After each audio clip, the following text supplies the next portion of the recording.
Boa noite, novamente, Carol, é Vitória, né? E Maria Alice. Tudo bem. Hoje a gente vai terminar o primeiro capítulo de Tiago. Então, peço que vocês abram a Bíblia de vocês em Tiago, capítulo 1. E a gente vai encerrar, então, as observações sobre esse primeiro capítulo, que é a base de fundo para o restante da carta de Tiago. A gente não vai recordar tudo que a gente já falou aqui, né? Se alguém, por acaso, chegar aqui em algum momento ver esse vídeo, quiser ver, assista o vídeo da semana passada. E no vídeo da semana passada a gente fez uma retrospectiva melhor. Oi, Rosângela, boa noite. Boa noite a todos. Boa noite. O que a gente pode falar rapidinho é que o que nós vimos até aqui é que por viver um estilo de vida de acordo com o que o Evangelho pede, viver de acordo com as instruções de Cristo, isso pode gerar problemas. Pode gerar perseguição, pode gerar falta de oportunidade, pode gerar prejuízo financeiro, pode gerar perseguição, enfim. Então, o que Tiago está dizendo aqui é que se você está sofrendo alguma dificuldade, porque você está sendo fiel a Deus, então fica tranquilo, você caiu no favor de Deus. As coisas aqui vão passar. A sua recompensa é certa, a sua recompensa em Deus é certa. Também ele enfatizou aqui, as coisas ruins que acontecem não são Deus que manda. Então, assim, eu vou tirar o seu emprego para ver se você é fiel mesmo. Eu vou mandar uma doença para ver se você tem fé. Não, não. Isso não vem do Senhor. Isso não vem do Senhor. A gente viu que de Deus vem as coisas boas. E sejam aí bem-vindas a esses que estão entrando aqui ainda. Muito bom ter vocês aqui. As coisas boas vêm de Deus. Então a gente chegou à conclusão que a gente vive num mundo que é mau, naturalmente mau. Isso é muito fácil da gente entender. Basta a gente acompanhar as notícias do dia a dia, todo dia uma tragédia diferente. Até as coisas boas que a gente faz voltam, às vezes criam más consequências para nós. Você come uma coisa gostosa, ela te engorda, né? Isso aí é uma desgraça para quem tem tendência a engordar, como eu. Até as coisas boas. Filhos, eu tenho 2. Se não fosse tão caro, eu queria ter 10. Mas, assim, até o filho, que é uma satisfação para a gente, que, né, a gente se realiza, mas traz dor de cabeça, traz preocupação, traz conflito. Ou seja, mesmo as coisas boas que existem nessa vida trazem problemas para nós. Isso em todos os aspectos. Sem falar na questão da morte, na questão da separação, na questão das doenças, enfim, a insegurança. Então, nesse mundo mal, as coisas boas que acontecem pela misericórdia de Deus. E ele derrama essas bênçãos sobre todas as pessoas. Todas as pessoas. Não apenas aqueles que são fiéis ou aqueles que o obedecem, mas sobre todas as pessoas. E essa misericórdia de Deus é a razão porque a raça humana ainda não se autoextinguiu. Pois muito bem. Entendendo isso, a gente vai chegar, então, nos últimos versos de Tiago. A gente leu aí na semana passada, né, o verso 18, que foi o último que a gente viu, e diz lá que quando a gente entende, quando a gente é alcançado pela graça de Cristo, quando a gente entende que o que ele nos pede é o melhor, então a gente passa a ser uma nova criatura, a gente nasce de novo. Esse conceito de novo nascimento é muito presente em toda a Bíblia. E ele até usa uma expressão legal aqui, né? Nós somos gerados pela palavra da verdade, que como a gente vai saber a vontade de Deus? Pela palavra. E então nos tornamos como os primeiros frutos de tudo que ele criou, ou seja, somos novas criaturas, que já não são como eram antes. Agora a gente vive de uma maneira diferente. Pois bem, versos 19 e 20, capítulo 1 de Tiago. Leia comigo aí, ó. Meus amados irmãos, tenham isso em mente. Sejam todos prontos para ouvir, tardios para falar e tardios para irar-se. Pois a ira do homem não produz a justiça de Deus. Que frase muito legal, que frase interessante essa. Os que nasceram de novo, os que estão em Cristo, os que são novas criaturas, os que querem viver uma vida de fidelidade ao Senhor, têm que estar mais prontos para ouvir do que para falar. E hoje em dia, a gente vive numa época em que as pessoas são muito rápidas para falar. Vocês perceberam? Muito rápidas para reagir. Você lê alguma coisa, você se sentiu ofendido, rapidinho, a gente já retuita aquilo e já põe o nosso comentário. E depende do assunto, isso gera muita discussão. E boa parte dessas, às vezes, né, essas discussões são discussões carregadas de ódio, discussões carregadas de raiva, e em nome de Deus, para defendê-lo. Não, a gente tem que defendê-lo. A ideia aqui do que o Tiago está falando é a mesma que Pedro, João, Paulo vão repetir. A gente tem que evitar o conflito, porque nós somos cidadãos do reino. Mas, a gente já falou isso antes, toda pessoa é um potencial cidadão do reino.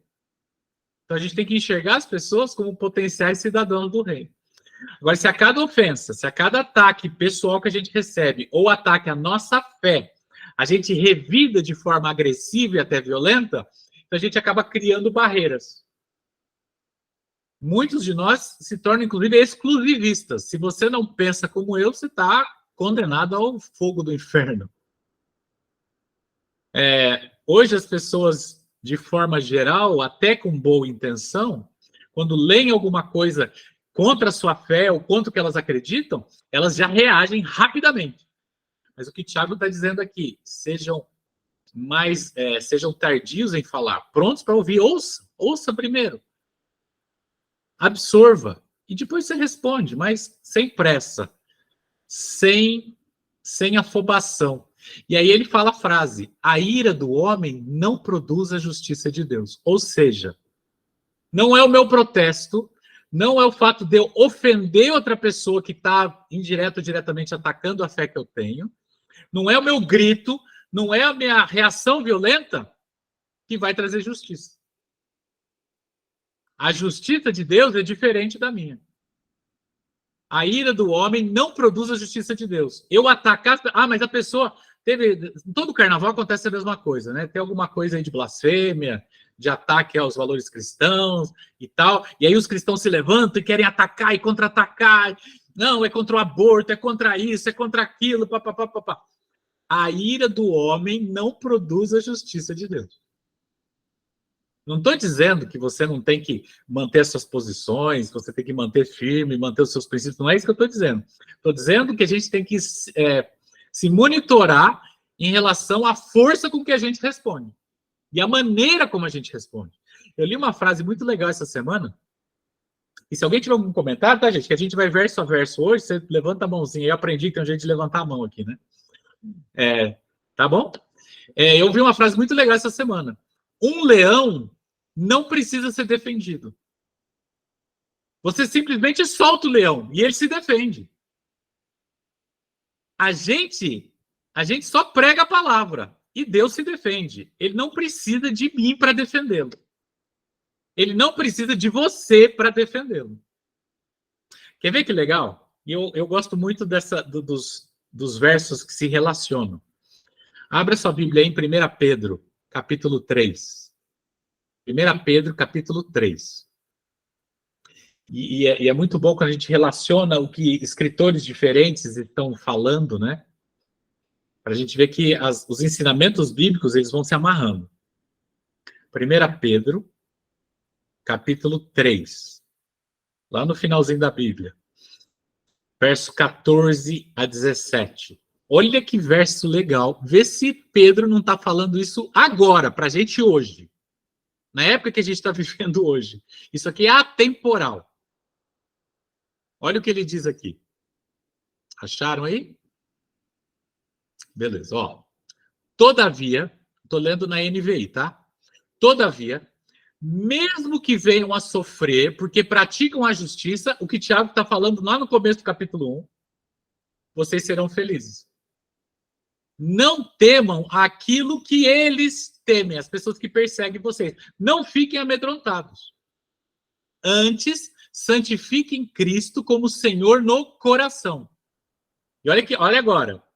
Estejam sempre preparados para responder a qualquer um que lhes pedir a razão da esperança que há em vocês. A pessoa viu algo diferente em você. Falou assim, nossa, o que a Maria Alice tem diferente aqui? Porque ela é mais otimista, ela tem sempre uma palavra boa. Esteja sempre preparado para explicar a razão da esperança que há em vocês. Mas como que eu faço isso? Olha o que Pedro escreve. Contudo, façam isso com mansidão e respeito, conservando boa consciência, de forma que os que falam maldosamente contra o bom procedimento de vocês, porque estão em Cristo, fiquem envergonhados de suas calúnias. É melhor sofrer por fazer o bem, se for da vontade de Deus, do que por fazer o mal.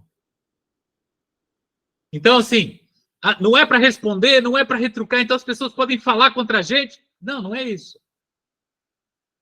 Mas façam isso com mansidão. Não façam com ódio. Não façam com raiva. Não façam com a intenção de machucar o outro. Não façam com a intenção de diminuir a outra pessoa. Ou mesmo de humilhar a outra pessoa. Mas façam com a intenção de espalhar o amor de Cristo. Porque agora você é de Cristo. Como a gente leu no verso 18, você nasceu de novo. Você é fruto do trabalho de Jesus Cristo. Da obra do Senhor. Que foi concluída, ou da morte e da ressurreição dele. Então, agora que a gente vive essa esperança, agora que a gente vive com Cristo dentro de nós, então agora a gente fala e se comporta de uma maneira que é visível às outras pessoas que Cristo faz diferença na minha vida. Então, você olha para mim e você fala assim, nossa, faz diferença. Você olha para a Rosângela, você olha para a Cris, faz diferença. Mas ele continua. Olha o verso 21, o que diz aqui, ó. Portanto, livrem-se de toda a impureza moral e da maldade que prevalece, e aceitem humildemente a palavra implantada em vocês, a qual é poderosa para salvá-los. Eu acho isso aqui lindo demais. Então, assim, como é que então eu seguro? Como é que eu não reajo de maneira violenta? Como é que eu não ataco? Mesmo as pessoas estão atacando a minha fé, o que é isso? Livre-se de toda a impureza moral. Livre-se da maldade que está dentro do seu coração. Hoje, quando eu acordei cedo, eu abri o celular para ver as mensagens e eu me deparei com um estudo do grupo Concurseiros em Oração. Acho que era a Mariana que estava falando, e hoje ela falou sobre os puros de coração, né? As bem-aventuranças. Livrem-se da impureza. O coração na Bíblia tem a ver com a nossa personalidade. É mais do que sentimento, é personalidade. Quem nós somos. Por isso que Cristo fala assim, eu abri dentro do coração de vocês, a palavra é escrita no coração de vocês, porque é quem nós somos, é a base de quem nós somos. Então, se eu digo que eu aceitei a Cristo como Salvador pessoal, e eu não vou pedir para vocês levantarem a mão aqui, porque eu sei que se eu perguntar, todo mundo vai levantar a mão, eu sou o primeiro. Quem aceitou Jesus como seu Salvador? Quem tem Cristo como prioridade na sua vida? Todo mundo levanta a mão. Põe um grupo de 1000 pessoas, todo mundo levanta a mão. Mas isso tem que refletir na vida da gente. Isso tem que refletir nas nossas palavras, tem que refletir nas nossas atitudes. E olha o que ele diz aqui, olha o termo. Aceitem humildemente a palavra. O que significa isso? Obedeça. A gente já viu isso em estudos anteriores. Vocês lembram aquele conceito de mente dividida? Aceitem humildemente. Senhor, eu sei que o senhor está me mandando fazer isso, mas eu nasci assim, eu vou morrer assim, eu ando... Não, calma aí. Você aceita? Cristo agora é o primeiro? Então obedeça. Faça da maneira como ele fala. Senhor, mas eu acho que quando a pessoa te ofende, ela tem que ouvir. Não. Ele está dizendo que não, que é para você ouvir e falar menos.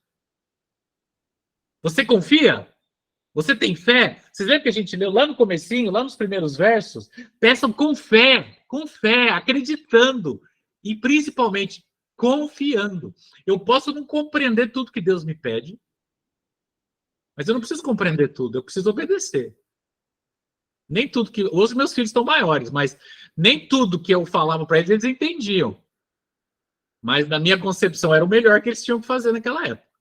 Ainda hoje, né? Então, assim, Não tenha a mente dividida. Você confia? Cristo é o primeiro? A gente está aqui estudando a palavra? Ótimo. Então obedeça. Humildemente, obedeça. Não tenha a mente dividida. E olha o verso 22. Sejam praticantes da palavra e não apenas ouvintes, enganando-se a si mesmos. Falar e não praticar é se enganar. Você pode enganar todo mundo, mas a Deus você não engana. Eu ia falar uma coisa aqui, eu vou falar. Não precisa citar o nome aqui, nem escrever no chat, mas quantas pessoas você conhece que falam e não praticam? Quantas pessoas você conhece que falam bonito e tal, e não praticam o que falam? Eu tinha um professor, assim, na época do ensino médio, eu reencontrei ele muitos anos depois, mas eu confesso para vocês, eu tinha um ódio daquele professor. Porque, assim, ele era muito hipócrita. Ele era muito hipócrita. Ele, na sala de aula, ele metia o pau no futebol. Eu estudava no internato. Ele metia o pau no futebol, porque futebol é do demônio, porque futebol é não sei o quê, porque papapá. E no colégio onde eu estudava, curiosamente, não podia jogar futebol. Podia jogar basquete, podia jogar vôlei, mas não podia jogar futebol. E eu não entendo até hoje. Essa proibição caiu. Mas, enfim, na minha época era proibido. E adivinha? Um belo dia, um domingo, a gente sai do colégio, estamos andando, um campinho de bola. Quem estava lá jogando bola? O meu professor querido do coração. Estava lá. E xingando e gritando. Não deu outra. Segunda-feira, aula dele. Falei, professor, o senhor falou que futebol é do demônio, que não pode jogar. Aí a resposta que ele me deu: façam o que eu falo, mas não façam o que eu faço. Nossa, eu queria esganar aquele homem. E dali para frente, eu confesso, criou uma barreira aqui, porque tudo que ele falava já não entrava mais, batia e voltava. É falar e não praticar. Então, o que adianta a gente estar aqui estudando, né, gastando tempo aqui, investindo nosso tempo, se a gente não pratica? De que adianta a gente falar, ah, Senhor, eu acredito, eu confio, o Senhor é o primeiro da minha vida, mas eu não obedeço, eu não pratico. Está dizendo aqui que eu tenho que amar meus inimigos, está dizendo aqui que mesmo que eu estiver sob provação por causa da minha fé, eu vou manter confiante que eu sei que Deus está comigo. Se as pessoas me ofenderem, eu vou ouvir bastante e vou ser lento em responder. Se eu não fizer isso, o que adianta tudo que nós estamos fazendo aqui? Não adianta nada. A gente pode enganar todo mundo, mas a Deus a gente não engana. Então ele fala assim, ó, se vocês praticam e não... Se vocês ouvem, né, só leem e não praticam, vocês estão se enganando. E olha o verso 23 e 25.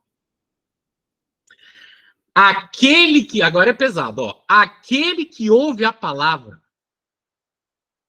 mas não a põe em prática, é semelhante a um homem que olha sua face num espelho e depois de olhar para si mesmo, sai e logo esquece a sua aparência.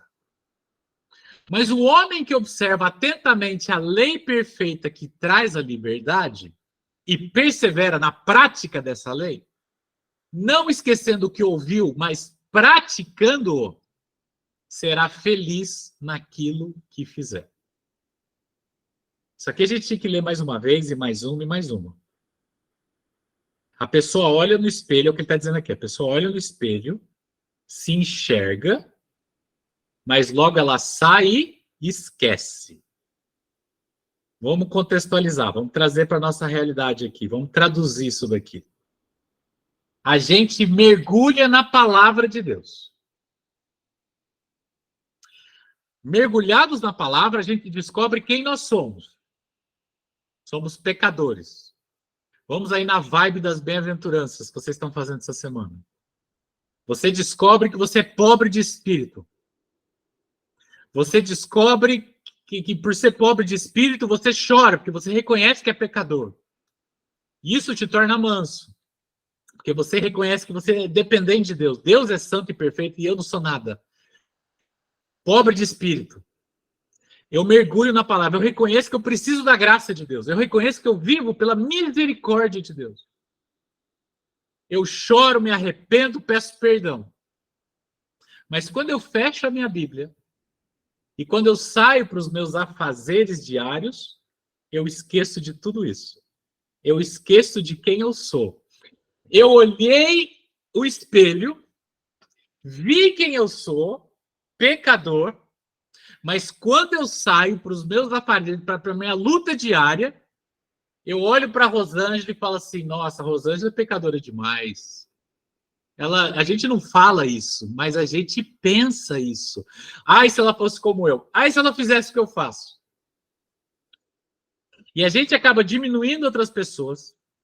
A gente acaba sendo duro com outras pessoas, cobrando posturas de outras pessoas, esquecendo quem nós somos.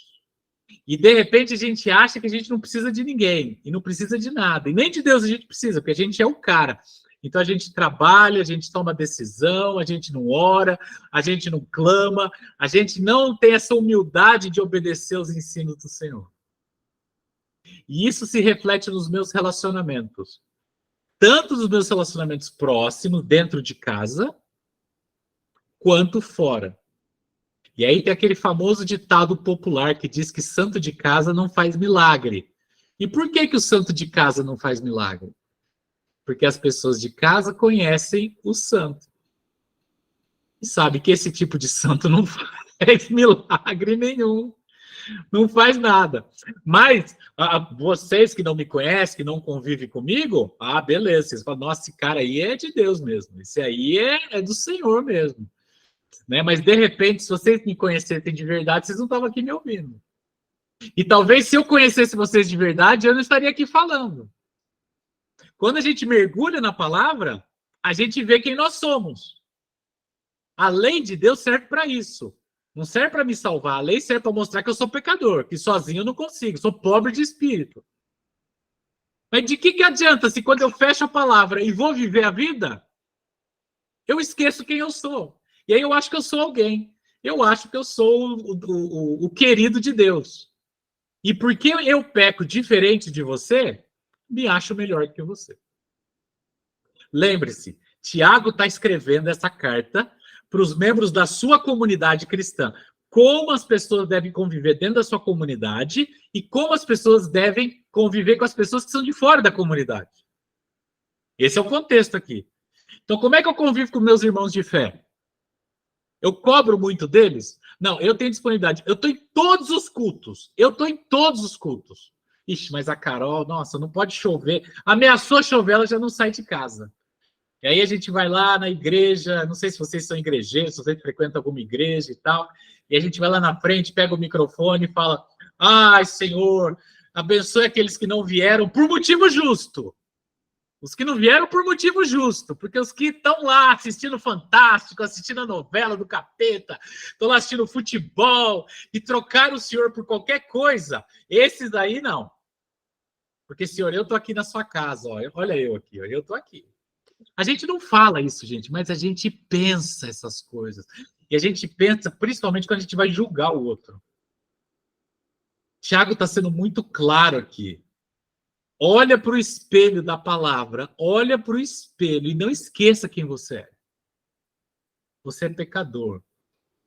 E o que diferencia a minha pessoa da sua é que talvez a gente cometa pecados diferentes uns dos outros, mas todos somos pecadores. Todos somos pecadores. É um puxão de orelha. Vocês lembram lá em Mateus capítulo 7? Mateus 7, dos versos 24 a 29, Jesus contou uma parábola das duas pessoas que construíram as suas casas.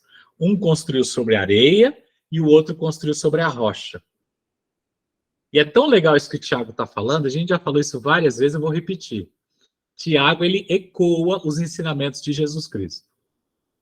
E lá Jesus falou o seguinte, o homem que ouve a palavra e não a pratica é como o homem que construiu a sua casa sobre a areia. Ouvir e não praticar é como construir a sua base sobre a areia. Quando o tempo está bonito, é bom, todo mundo é igual. Mas quando vem as tempestades, quando vem as trovoadas, quando a terra treme, o que construiu a casa sobre a rocha permanece. E o que construiu a casa sobre a areia desmorona. Portanto, ouvir e não praticar não faz sentido. Ou não deveria fazer sentido. E aqui nesse mesmo texto tem uma outra palavra, tem um outro detalhe que a gente tem que atentar. Vocês notaram que ele coloca palavra e lei como sinônimos? Vamos ler de novo. Olha, versos 23 a 25. Aquele que ouve a palavra e não a põe em prática é semelhante a um homem que olha sua face no espelho e depois esquece de si mesmo. E olha na continuação. Mas o homem que observa atentamente a lei perfeita, ele coloca a palavra e a lei como sinônimos. Porque, de novo, queridos, a gente está falando aqui de obediência. Muita gente ouve a palavra lei e tem arrepios, né? Mas ele está falando de obediência. Se a gente aceita que Deus é soberano, que ele sabe todas as coisas, que ele é o Criador, que ele me conhece, então eu tenho que obedecer. Não para ele ficar feliz, como ensinaram para a gente quando a gente era criança, né? Anda direitinho, senão Jesus vai ficar triste. Não é por isso. Não é por isso. Não é para agradar a Deus. Não tem nada que eu possa fazer, na verdade, para agradar a Deus. Eu sou um pobre pecador. A Bíblia diz que a minha justiça são trapos de imundícia. Mas quando eu obedeço a Deus, eu é que sou favorecido. Quando ele me pede alguma coisa, é para o meu bem. É para que nesse mundo mal que a gente acabou de falar, nesse mundo em que muita coisa ruim acontece todos os dias, a gente ainda possa ter um pingo de felicidade, um pingo de uma vida com uma certa qualidade. Então ele coloca palavra e lei no mesmo pé, a palavra de Deus e a sua lei.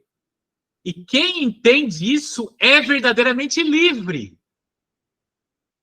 E geralmente a gente associa a lei com escravidão, né? Mas na verdade é o contrário. Quem obedece à lei é livre.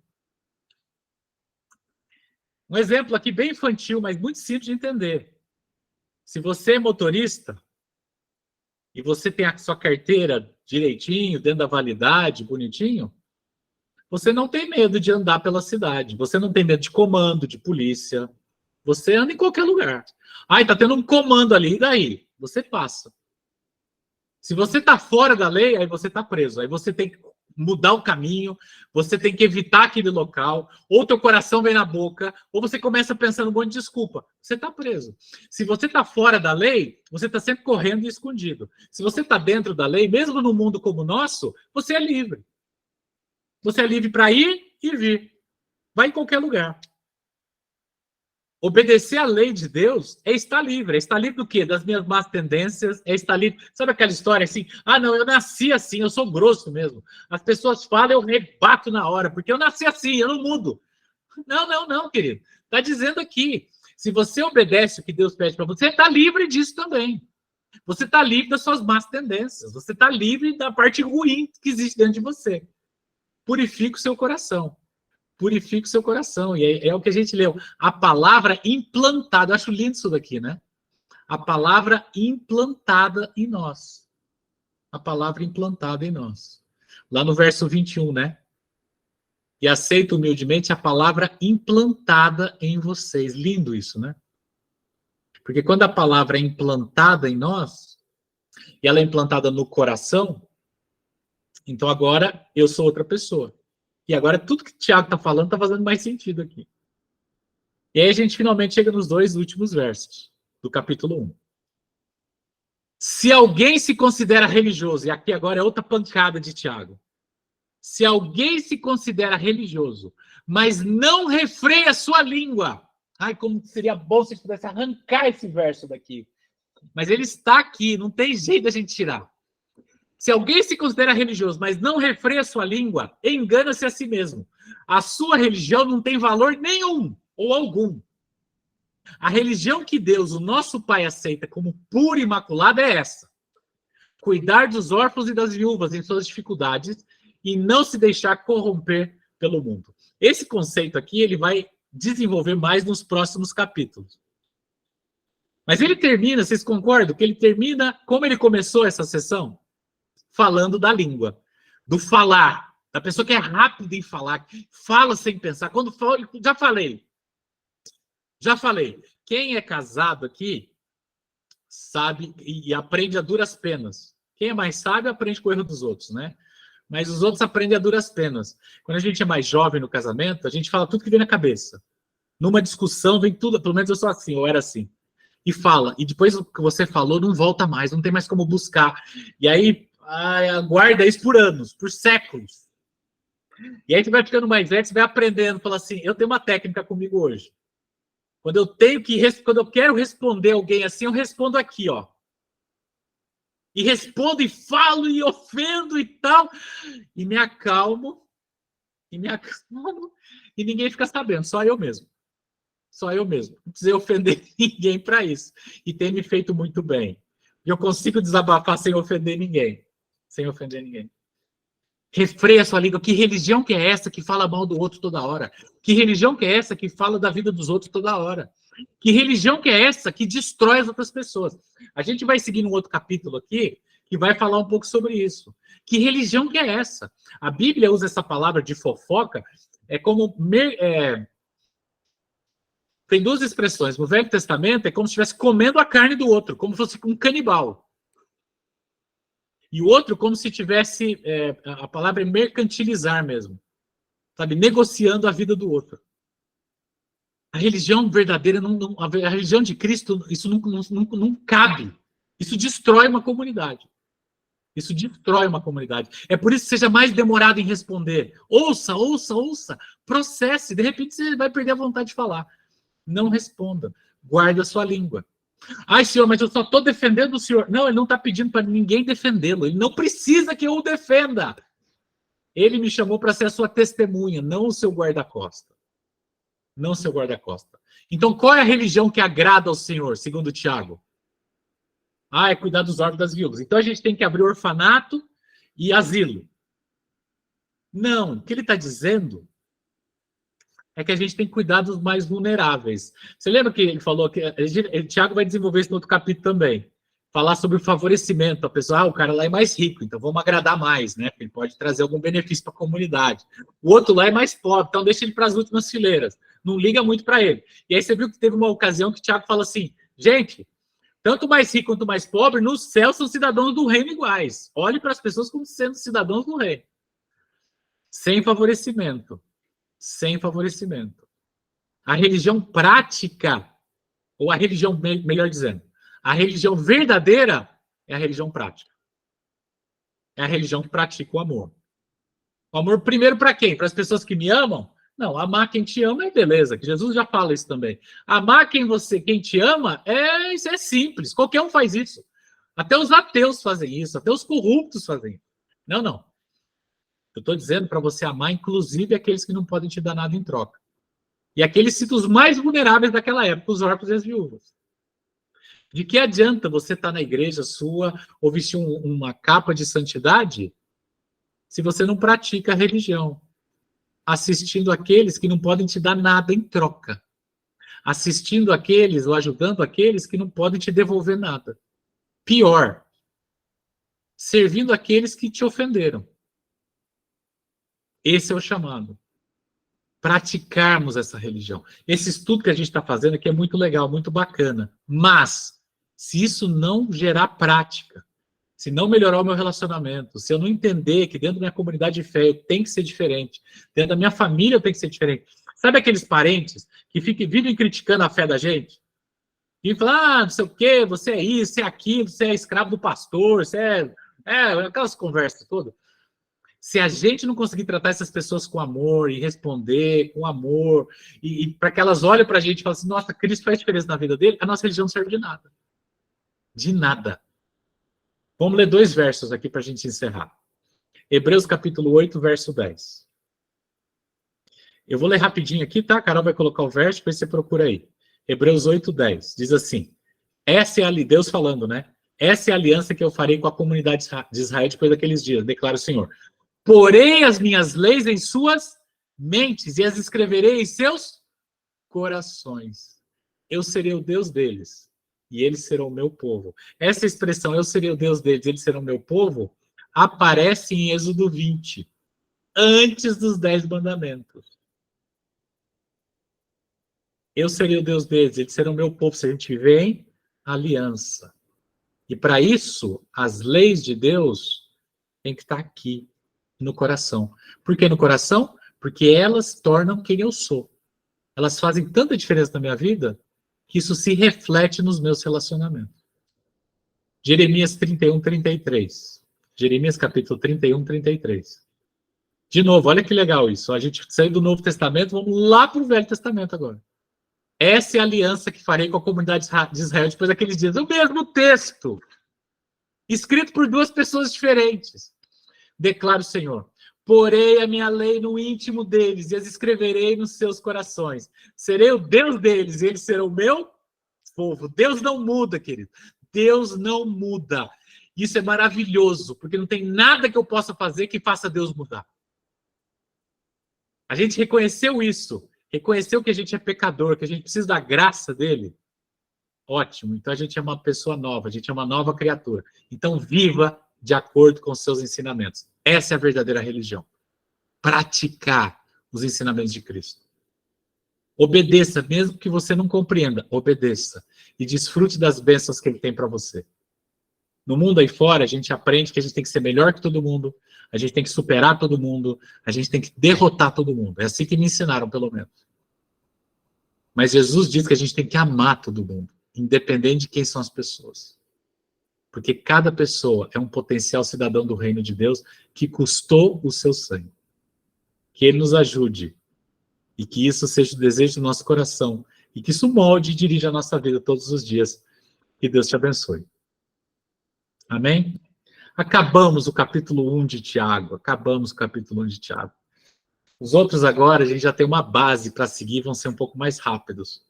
Mas eu espero que você tenha tirado alguns insights, tenha aprendido alguma coisa e que a gente possa praticar. Porque se a gente não praticar nada disso, de nada serve. Se alguém tiver algum comentário, quiser falar alguma coisa, a gente tem alguns minutos aqui.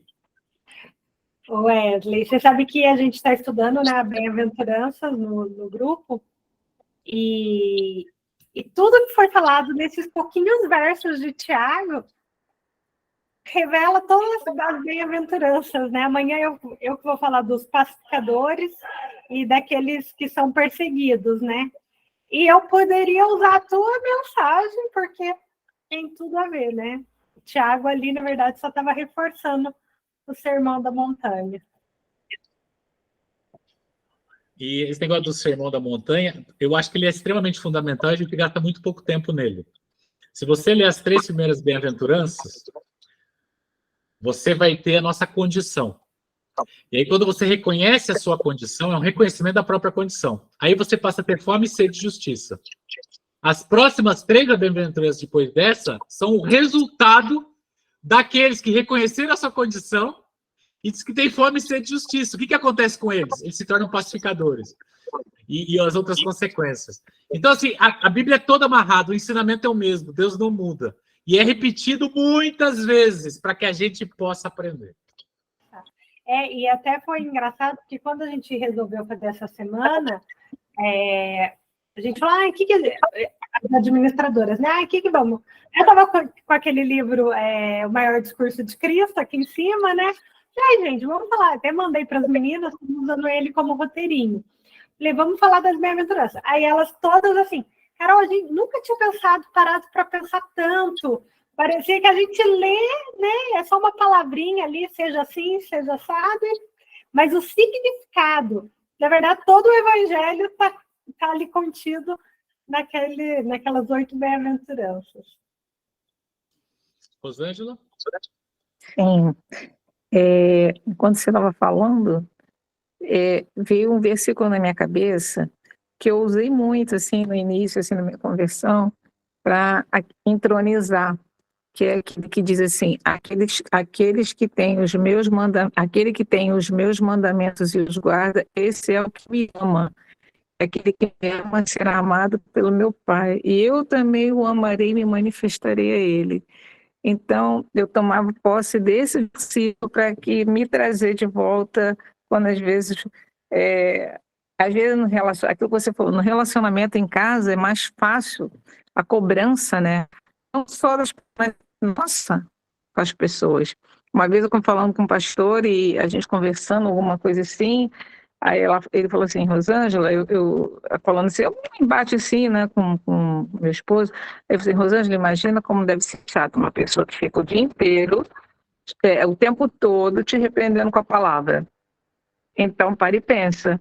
Aí eu falei assim, é verdade, que a gente tem que entender que, às vezes, você conhece um pouquinho mais, conhece um pouquinho mais, que eu digo, tem mais tempo de caminhada, o outro, às vezes, ainda não chegou ali, então você tem que ter paciência, do tempo do outro também. E não quando o outro fala alguma coisa que você, ih, meu Deus, não, mas não é isso, você não está entendendo, não é isso que está querendo dizer. Porque cada um tem a sua revelação, né, e no seu tempo. Então, a gente tem que ter essa paciência também. Muitas vezes, não dizer que eu sei mais. Por exemplo, o Wesley, você está num nível de profundidade, de estudo da palavra, de repente maior do que nós, porque você está até aqui nos compartilhando um pouco do teu conhecimento, né? Mas isso não quer dizer que você não vai ter paciência com aquilo que às vezes a gente fala, que você fica assim, "Ih, não caiu a ficha ainda, mas vai chegar a hora de cair. Vai chegar a hora de cair, né? Então, isso nos nossos relacionamentos é muito sério, porque às vezes a gente convivendo com a pessoa, você quer que a pessoa entenda como você entende, que veja como você vê, e você cobra dela a postura que você acha que tem que ser. E não é assim, ela tem que chegar ali, como nós também tivemos o nosso de chegar, né? Então, essas duas coisinhas que eu queria ressaltar, da gente ter paciência, como as pessoas têm conosco também. Eu tinha um amigo pastor que falava, você quer conhecer uma pessoa, come 1 quilo de sal com ela. Ele falou, você quer me conhecer, come 1 quilo de sal comigo. Então, como as pessoas têm com a gente tem que ter paciência também com as pessoas, do tempo delas. E esse versículo, assim, me ajudou muito. Quando eu tinha algumas dúvidas, alguns questionamentos, eu não entendi alguma coisa, aquele que tem o meu mandamento e guarda esse é o que me ama. Então, tem que guardar o que Deus fala, tem que aplicar o que Deus fala. Se eu entendo, se eu não entendo, isso aí depois ele vai revelar. Então, só corroborando com aquilo que você estava falando. É isso mesmo. É exatamente isso. Cada um está num nível de maturidade espiritual diferente. A gente está em caminhadas diferentes, vivemos experiências diferentes, temos traumas diferentes. E isso nos molda. O que é que nos une? Aqui a gente está, cada um aqui é um universo diferente. O que é que nos une? A palavra. A palavra nos une. E é por isso que ele é tão enfático. Tem que gravar a palavra na sua mente, tem que gravar a palavra no seu coração, porque é isso que nos torna um. Somos um dentro das nossas individualidades, mas somos um na palavra. Estamos caminhando na mesma direção. Buscando a mesma coisa, né? Eu sou tentado a amar as pessoas que eu conheço, ou odiar as pessoas que eu conheço. Mas o convite é para amar qualquer pessoa, mesmo que eu não conheça, porque ela é um futuro cidadão do reino, ou um potencial cidadão do reino. E é dessa forma que eu tenho que olhar. E aí vem o convite que ele fala nos versos finais. Você quer viver a religião verdadeira? Então cuide dos vulneráveis. Ele não tem nada para te dar em troca. Tem nada para te dar. Nada. Absolutamente nada. Então pratica. Pratica isso que eu estou falando. E é complicado, né? E ainda bem que a gente não vive sozinho, né? Que ele promete que o Espírito Santo vai nos dar força para isso. A gente tem que buscar. E é isso que a gente está fazendo aqui. Muito legal. Muito bom, Rosângela. É isso mesmo.